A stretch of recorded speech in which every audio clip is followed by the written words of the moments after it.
अच्छा, धन्यवाद जी।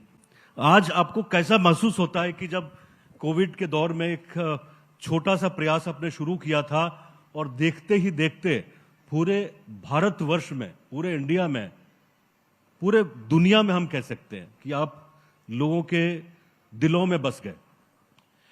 देखिए, जो ऊंचाई पर लिफ्ट से पहुंचा होता है ना, अचानक से, तो ऊंचाई पे पहुंचने के बाद उसको बड़ा अच्छा लगता है, बाप रे कितना अच्छा लग रहा है। लेकिन जो सीढ़ियों से गया रहता है ना, वो वहां जाके थक के थोड़ा सा थका हुआ रहता है, तो उसको लगता है कि कितना मेहनत है इसमें जाने में। तो उससे पूछिएगा कि कैसा लग रहा है, जो 20 तल्ला सीढ़ी पे चढ़ के आया है, तो कुछ बता ही नहीं पाएगा। ये उससे पूछा जाता है जो लिफ्ट से आया। हम लोग तो सीढ़ी से आए हैं। सीढ़ी से आए, तो ये जिस बैकग्राउंड से आए हैं, किसी लोग कहते हैं कि सोने का चम्मच लेके पैदा नहीं हुए, बहुत ही साधारण घर से उठे, मेहनत किया और मेहनत करके इन्होंने इस मुकाम को हासिल किया है। आप जिस स्तर पे लोगों को पढ़ा रहे हैं, एक किफायती शिक्षा जो कहते हैं, जब हम बाहर में देख रहे हैं कि बड़े बड़े ग्रुप्स आ गए हैं जो लाखों रुपया चार्ज करते हैं, वहीं आप कुछ 100 रुपये चार्ज करते हैं, तो एक कह सकते हैं कि ज्यादा से ज्यादा लोगों तक पहुंचना, reaching to the people those who can not afford education, और उतना भारी फी अफोर्ड नहीं कर सकते हैं। तो ये कॉन्सेप्ट कैसे आया था खान सर? ये तो शुरू से ही हम लोग जब पढ़ाते थे तभी से। आज लॉकडाउन में जब हर जगह स्कूल कॉलेजेज बंद हो गए थे, हम लोग के लिए भी नया था, तो हमको उस समय जो बैच दिए थे वो 11 रुपए का बैच था। और आज जब बच्चे उस बैच से पढ़ के आते हैं तो कहते हैं कि सर याद है, अभी कुछ दिन पहले एक मिले थे हमको पुलिस डिपार्टमेंट में डीएसपी, तो कहे सर याद है हमको, हम वो 11 रुपए वाले बैच के हैं। तो अलग अलग बच्चे जो पुराने हैं, तो अब तो यहाँ पे जो नए बच्चे हैं वो सब, तो ये कोशिश रहती है। और एजुकेशन में जब एक दौर था, बच्चों को पैसा नहीं एक मार्केट समझा जाता था, तो अभी बड़ी बड़ी जो कंपनियां थी अरबों खरबों की, अभी तो सब बैठ गई, सब दिवालिया हो गई वहां पर। क्योंकि एजुकेशन हमारे यहाँ जो गुरु और छात्र का जो रिश्ता है वो एक बड़ा अनमोल रिश्ता है। यहाँ पर फीस नहीं, गुरु दक्षिणा का प्रचलन है। तो गुरु दक्षिणा टाइप का रहना चाहिए। 1 लाख कहिया का दक्षिणा हो गया, बताइए आप। यहाँ गुरु दक्षिणा तो नॉर्मल होता है जिससे कि एक संस्था चल सके। तो हम लोगों ने भी यही किया। जो यूपीएससी की फीस होती थी 2-2.5 लाख रुपए, उसको ले आके 7-8 हजार कर दिए। जो पीसीएस की फीस होती थी, पीसीएस होता है, यूपी पीसीएस हो या बीपीएससी हो गया, ये जेपीएससी, इसकी फीस 70-80 हजार रुपए लिए जाते थे, उसका हम लोग ने 4.5 हजार कर दिया। वैसे ही करके जो बच्चे शुरुआत करना चाहते हैं पढ़ाई के लिए, वहां पे नॉर्मल जनरल कंपटीशन की तैयारी करना चाहते हैं, वो 200 से लेकर 400 में कर दिया, और सारे बच्चों ने कर दिया। अब इसका नतीजा ये हुआ कि पूरी इंडिया में अब जिनकी 2-2 लाख फीस थी, अब वो ऑफर निकालते हैं, दिवाली ऑफर 1.5 लाख डिस्काउंट। तो वहां से तो यहाँ लेके आ गए हैं। तो कोशिश यही है कि अपनी भारत की जो संस्कृति रही है, जो गुरु का धर्म होता है अपने छात्रों के प्रति, उसे निभाना है। और जो बड़ी बड़ी कंपनी लोग ये शिक्षा के नाम पर व्यापार बनाए हैं, इन सब लोग को नीचे ले आना है। आप बिल्कुल, बहुत अच्छा। एक चीज बताऊं कि आज से 5-6 साल पहले खान सर के बारे में मैं सुना था, जब मैं हैदराबाद में था। किसी ने, एक सीनियर ने मुझे बताया कि ये पटना से खान सर कौन है जो बड़ा अच्छा वीडियो बनाते हैं, इतने सरल तरीके से चीजों को समझाते हैं। कोई भी साइंस का भी कोई सब्जेक्ट हो, इंडिया पाकिस्तान रिलेशन हो या डिफेंस का कोई मैटर हो, तो ये सिंप्लीफाई करने का और लोगों तक पहुंचने का ये कैसे है कि मतलब साइंस जैसे एक जो क्लिष्ट विषय है, डिफिकल्ट है, कॉम्प्लेक्स है, उसको सरल तरीके से कैसे आपने, ये पहली बार दिमाग में आपके आया था? हम लोग जब स्कूल लाइफ में थे तो कुछ बच्चे थे जो बड़ा अच्छा नंबर लाते थे, और हम लोग का नंबर ही नहीं उठता था, तो हम लोग को लगता था हम ही लोग में कोई डिफॉल्ट है। और वो सब बड़ा बढ़िया था, सब पढ़ने में फटाफट बताता था। हम लोग को टीचरों के पास जाने में डर लगता था, तो कुछ दोस्तों से डाउट रहता था तो पूछ लेते थे, वो बड़ा अच्छा से बता देते थे। और कभी कभी ऐसा फील होता है टीचर से अच्छा तो यही बता रहे हैं। तो टीचर का काम जो होता है वो नॉलेज देखने आपके लिए थोड़ी आया है। जितना नॉलेज आपके पास, उससे ज्यादा 10 ठो किताब खरीद लेगा तब तो गूगल के पास ही, टीचर के पास क्यों आया है? टीचर के पास आया है सिंप्लीफाई करने के लिए। जैसे भोजन बन जाता है, तो भोजन समझिए कि एक शिक्षा है, और शिक्षक का काम है उसको कैसे परोस रहा है। तो ऐसे ऐसे लोग होते हैं ना जो इतनी भयंकर भयंकर भाषा बोलते हैं कि ऊपर से चला जाता है। तो जब भोजन करेंगे तो हम चम्मच से खाएंगे, छोटा साइज होता है, कलछुल से नहीं ना खा सकते हैं। तो विद्यार्थियों को वही कलछुले से घोटाया जाता है कि बाबू तुम ऐसा भयंकर भयंकर भाषा बोलो, क्या जरूरत है? हम शिक्षक लोग कहते हैं विद्यार्थियों से कि अपना लेवल थोड़ा उठाओ। कितना टफ चीज है, क्योंकि विद्यार्थियों की संख्या ज्यादा है। क्यों ना टीचर से कहा जाता है कि आप उसी को थोड़ा डाउन करके सिंप्लीफाई करके समझाइए ना, आराम से समझ जाएगा। और जो पढ़ने वाले बच्चे हैं वो कभी भी पढ़ लेते हैं। मेन तो है जो 80% स्टूडेंट है जिनका बैकग्राउंड कमजोर है, जो थोड़े से लापरवाही कर देते हैं, उनको लेकर जाना होता है। तो कोशिश यही रहती है कि सिंपल से सिंपल किया जाए। उसके लिए क्या होता है कि पहले वर्क करना पड़ता है, उसके लिए एग्जाम्पल्स ढूंढने पड़ते हैं, कैसे समझेगा बच्चा, इसलिए थोड़ा सा पीछे वर्क करना होता है, तब जाके समझ में आता है। हम लोग तो फिल्म देखने जाते हैं, 2 घंटे 2.5 घंटे की फिल्म देख लेते हैं और कहते हैं बड़ा बढ़िया फिल्म था। कभी उसके डायरेक्टर से पूछिएगा, 2 साल से मेहनत कर रहा होगा उस फिल्म के लिए। अब देखिए, एक समय वो भी था कि बिहार में टीचर्स की बहुत कमी थी, स्कूल्स के बिल्डिंग भी बहुत अच्छे नहीं थे, लेकिन पिछले 5-7 सालों में देखें तो स्कूल्स बन गए। जो प्राइमरी स्कूल और सेकेंडरी स्कूल थे वो उत्क्रमित होके वो आगे के क्लास तक गांव में भी उपलब्ध हो गया। तो अब जो आपके पास छात्र आ रहे हैं खान सर गांव में, तो उसमें क्या आप लैक करते हैं और उसको किस तरह से उसको फुलफिल करते हैं? स्कूलिंग के सेक्टर में आज भी हम लोग को बहुत ज्यादा सुधार की जरूरत है। आज आप देखिएगा, किसी को कहिएगा 2 बजे आने के लिए तो अमूमन वो 2:30 बजे पहुंचेगा, क्योंकि उसको आदत ही स्कूल से लगा है कि कभी लेट से गया तो कोई उसको ध्यान नहीं दिया, कोई होमवर्क दिए तो काम नहीं किया। तो उसको ना बचपन से जो नर्सरी में एडमिशन लिया और स्कूल तक जो 15-16 साल तक रहा, उसके दिमाग में एक बैठा है कि आज हम होमवर्क नहीं भी करेंगे तो चलेगा, 10 बजे जाने का जगह 10:15 में भी जाएंगे तो एंट्री मिल जाएगा। तो ये सब चीजें थोड़ा जो एटिकेट बेस्ड चीजें उसे बढ़ाने की जरूरत है। दूसरा, किताबी नॉलेज जो है उसके साथ साथ उसको प्रैक्टिकल नॉलेज की भी जरूरत है। तो जो स्कूलिंग चीज है वो ऐसा हो गया है कि एक दिमाग में लोगों को बैठ चुका है कि आप ग्रेजुएशन करके क्या ही कर लीजिएगा। और खास करके आप इधर देखिए बिहार सेक्टर एरिया में तो ग्रेजुएशन करना बड़ा सिंपल हो गया है कि आप पढ़िएगा तो भी 60-70% लाइएगा और नकल कीजिएगा तो भी 60-70% लाइएगा। इससे सबसे बड़ा निगेटिव क्या हो गया, जिसके पास सर्टिफिकेट, अब सामने वाले को पता ही नहीं कि भैया तुमने नकल करके लाए हो कि ईमानदारी से लाए हो। तो यही हो जाता है कि अब बच्चा आ तो रहा है ग्रेजुएट करके, बट वो ग्रेजुएशन ईमानदारी से पढ़ा है कि नकल करके पढ़ लिया है। तो इससे हम लोग को समस्या होने लगता है। अगर नकल करके पढ़ा है तो इंटरमीडिएट लेवल का सर्टिफिकेट रख लिया ग्रेजुएशन का, तो वो होता क्या है कि अगर आप किसी सिपाही को कहिएगा डीआईजी साहब, तब तो हो गया, अब बैलेंस ही बिगड़ जाएगा वहां पे। तो ये जरूरी है कि जो स्टैंडर्ड है, अगर वो कोई बच्चा ग्रेजुएशन पास कर रहा है तो ये मेक श्योर किया जाए कि वो ग्रेजुएशन लायक नॉलेज इकट्ठा किया है या नहीं किया है। तब अगर कोई आता है तो दिक्कत नहीं होता है। अभी शिक्षा में क्या नया कर रहे हैं? अभी तो देख रहे हैं कि आपका प्रेजेंस, ऑनलाइन प्रेजेंस बढ़ा है कोविड के दौर से। अभी देखें तो मतलब थोड़ा स्ट्रक्चर्ड हुआ है। अभी नया क्या इसमें शिक्षा में करना है? शिक्षा सेक्टर में बस यही है कि देखिए, एजुकेशन में बहुत कुछ नहीं चाहिए होता है। एजुकेशन कभी भी फीचर के दम पे नहीं चल सकता है, एजुकेशन चलता है टीचर के दम पर। तो ये सारा काम करना जरूरत है। आप देखिएगा, जब हम लोग के यहाँ गुरुकुल हुआ करता था, पेड़ के नीचे बैठ के इतने बड़े बड़े शास्त्र लिख दिए गए हैं जिसको आज में हमारी आपकी क्षमता नहीं है उसमें कमियां तक निकाल सके। वो पीपल के पेड़ के नीचे बैठ के लिखे गए हैं यहाँ पर। तो आज हम लोग को जरूरत है कि वो वाली शिक्षा व्यवस्था देने की जो ईमानदारी से दी जा सकती है। हम बच्चों को जो पढ़ा रहे हैं उसका क्या 3-4 मुख्य उद्देश्य होना चाहिए कि बच्चों की जो पढ़ाई है वो एक एफोर्डेबल हो, ये कोई भी उसको एफोर्ड कर सकता है। किसी के पिताजी मजदूरी कर रहे हैं, रिक्शा चला रहे हैं, वो भी एफोर्ड कर सकता है। जो टीचर पढ़ा रहे हैं वो कमजोर से कमजोर बच्चे को समझ में आ जाना चाहिए।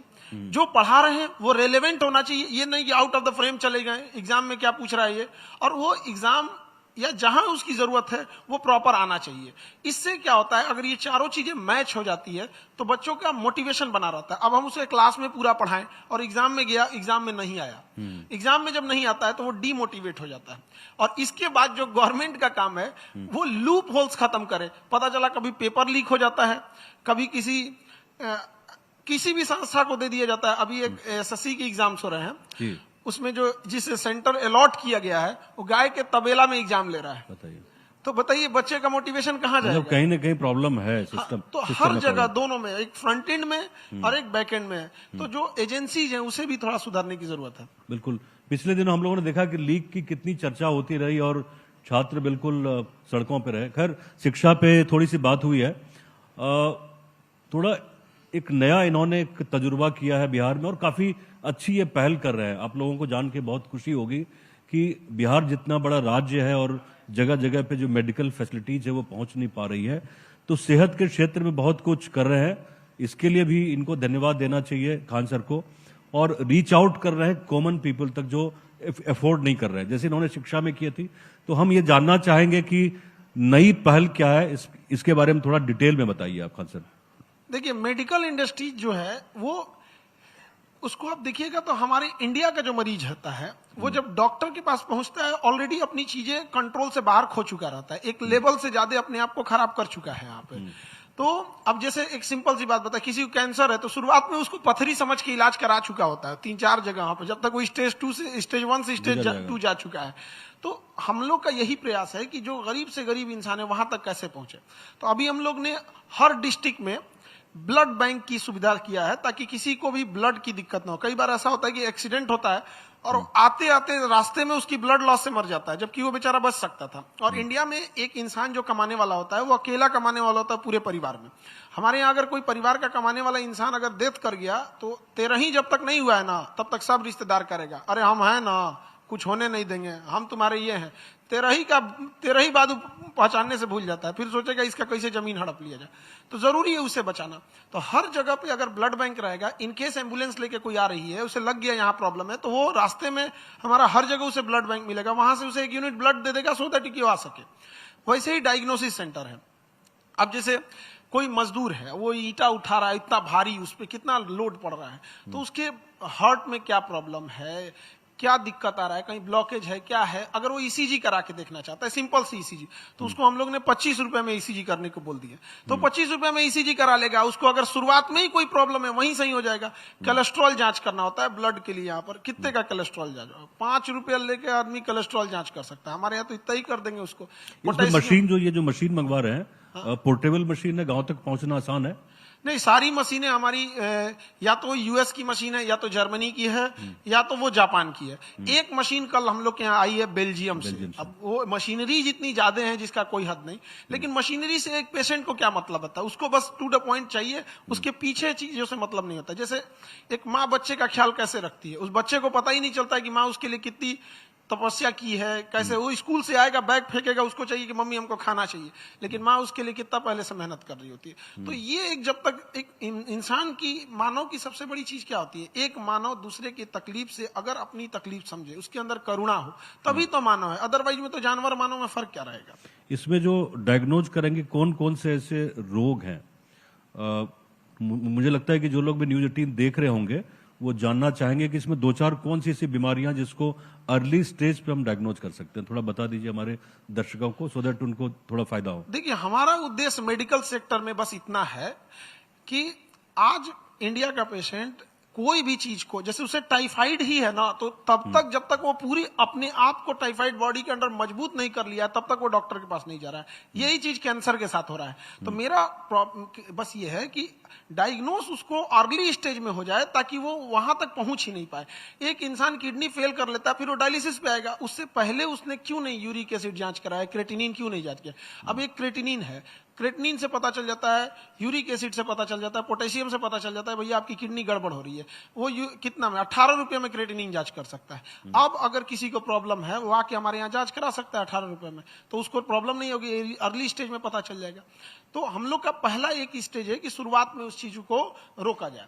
जैसे महिलाओं में आप देखिए ब्रेस्ट कैंसर, तो ऐसा नहीं है कि ये आज से है, पहले से, बट प्रॉब्लम कहाँ आ रही है कि उसका प्रोटोकॉल लोगों को नहीं पता है। अगर किसी महिला को ब्रेस्ट कैंसर है तो स्टेज 1 में ना उसको तो दिखता नहीं है, तब तक वो कहीं लोकल दिखाएगी और भी जांच उतना नहीं करा पाएगी यहाँ पर। अब जब वो बढ़ने लगेगा तब जाएगी उसकी बायोप्सी जांच कराने। अब यहाँ क्या प्रॉब्लम क्या होता है कि अगर उसका बायोप्सी जांच हुआ तो डॉक्टर या पैथोलॉजी उसे बता देगा कि हाँ आपको कैंसर है। अब उतना बता के छोड़ दिया। अब वो जाएगी किस हॉस्पिटल में दिखाना है, इसको प्लानिंग करने में 1 महीना उसको लग जाएगा, 15-20 दिन, बड़ा महंगा है यहाँ पे। इस दौरान अगर वो हॉस्पिटल पहुंच भी गई, जैसे टाटा मेमोरियल हॉस्पिटल पहुंची या कहीं पहुंची, अब वहां उसको बताया जाएगा कि भैया आपको एक और टेस्ट कराना है, ER, PR, HER2, अगर HER2 कॉमन हो गया तो फिर फिश टेस्ट कराना है, फिर BRCA1, BRCA2 टेस्ट कराना है। तो जो 1 महीना वो घर पे थी अपनी तैयारी में ये 1 महीना फिर उसको एक्स्ट्रा देना पड़ेगा जांच कराने के लिए। तो जो प्रॉपर प्रोटोकॉल होना चाहिए कि हाँ, अगर जैसे आपका डिटेक्ट हुआ तब तक तुरंत हार्मोन से लेके A to Z चीजें चेकअप हो जाना चाहिए। तो महिलाओं के लिए ब्रेस्ट कैंसर के लिए नॉर्मल सी बड़ा अच्छी मशीन आती है, मेमोग्राफ मशीन, मेमोग्राफ। तो वो अगर हम लोग उसको इजिली अवेलेबल करा देते हैं हर डिस्ट्रिक्ट लेवल पे, तो हम लोग उसे अर्ली स्टेज में रोक सकते हैं। तो यही हम लोग का उद्देश्य है। अभी हम लोग ने लगभग 200 डायलिसिस मशीन ऑर्डर कर रहे हैं, जिससे कि कोई जिसका किडनी फेल है वो आराम से अपना इलाज करा सकता है। और अच्छे उसका कॉस्ट क्या रहता है? एकदम हमारा जितना लगेगा बस उतना ही, एकदम मिनिमम। हम हमारे यहाँ पढ़ने का कॉस्ट कितना लगता है, कोई गरीब इंसान भी नहीं कह सकता है कि हम खान सर के यहाँ गए पैसे की वजह से लौट जाएंगे। वैसे हॉस्पिटल का भी वही रहेगा। तो जो भी अभी हमारा एक स्टूडेंट था, वो बांका का रहने वाला, तो वो हमसे आके बोला कि सर मेरे भैया को कहीं पे इलाज करा रहे थे, दवा की वजह से कुछ गड़बड़ हुआ, किडनी फेल हो गया। तो वहां अगर वो डायलिसिस कराता है तो उसका 4-5 हजार रुपया लगता है, हर 2 दिन पे डायलिसिस होती है। तो मंथली उसका 50-55 हजार खर्च हो जाता है। तो कह रहा है कि सर आप डायलिसिस पटना में कहाँ रखे हैं, हम अपने भैया को बोलेंगे कि यहीं आके करा लो। तो हम उसको समझाएं कि भाई तुम अपने भैया को बोलोगे बांका से यहाँ आके डायलिसिस कराएंगे, फिर अगले दिन जाएंगे, फिर अगले दिन आना पड़ेगा। कहा कि नहीं ना सर, अगर आप कराएंगे ना तो हम पटना में ही कोई छोटा सा रूम ले लेंगे, अच्छा, और यहीं से डायलिसिस कराते रहेंगे आप। सोचिए, उस इंसान को तो हम कुछ नहीं कर सकते। तो हमने कहा कि हम बांका में ही अपना 5 मशीन भेज देते हैं, वहीं करा लेना और दिन में काम करा लेना। और हमने डॉक्टर लोगों से बात किया, एक डायलिसिस का प्रोसेस होता है जिसमें इंसान सोया रहता है तो भी डायलिसिस हो सकता है। तो एक गरीब इंसान है, अब वो दिन भर डायलिसिस पे तो डिपेंडेंट नहीं रह सकता है। तो उसको हम लोगों ने कहा कि आप दिन में कोई काम कर लेना, आप जो भी बिजनेस करते हैं या जो काम करते हैं, रात में आप हमारे यहाँ आ जाना, सो जाइएगा आराम से, हमारे यहाँ सारी व्यवस्था रहेंगी। सुबह उठ के आपका निडिल निकाल दिया जाएगा, फेस्टुला के बाद आप अपना काम पे चले जाइएगा। तो आप काम भी कर लेंगे, हमारे यहाँ डायलिसिस भी कर सकते हैं। तो मेरा उद्देश्य यही है कि जितना समाज ने हमें जो दिया है वो समाज को लौटा के जाना है, कुछ लेके नहीं जाना है यहाँ से। खान सर, आप तो टीचर हैं, गुरु हैं, मतलब कहते हैं कि गुरु का जो दर्जा होता है that is next to God, है ना? देखिए, ये जो गुरु का दर्जा है, मैं मानता हूँ, ये मैं पर्सनली मानता हूँ। देखिए, हम यहाँ आपको रोकेंगे। हाँ। ये जो गुरु का दर्जा है, ये हमारे जब भारत था, जो निस्वार्थ भाव से जब गुरु शिक्षा देता था, अपनी पुत्रवत गुरु विद्यार्थियों को मानता था, उसको उसके लिए वो फीस कमाने का जरिया नहीं था, तब वो गुरु की परंपरा दी जा रही थी। उसको आज हम लोग भजा लें तो अपने आप से पूछने की जरूरत है, वो वाले हम लोग हैं नहीं। जब हम दृश्य देखते हैं कि हम रक्षाबंधन का दृश्य देख रहे थे, तो आपका वो हाथ में हजारों राखियां बंधी हुई थी, तो पूरे भारतवर्ष में इसकी चर्चा हुई कि भाई इस तरह का भी टीचर है, इस तरह का भी शिक्षक है समाज में। मेरी बहन नहीं है। तो आज से 8-10 साल पहले जब क्लास में एक दौर था, तो रक्षाबंधन की छुट्टी दे रहे थे, तो उसमें एक लड़की पूछी कि सर आप कब जा रहे हैं राखी बंधवाने। तो हम कहें कि हम तो घर नहीं जाएंगे क्योंकि मेरी बहन नहीं है। थोड़ा सा हम भावुक हो गए क्योंकि राखी का त्योहार ही ऐसा होता है।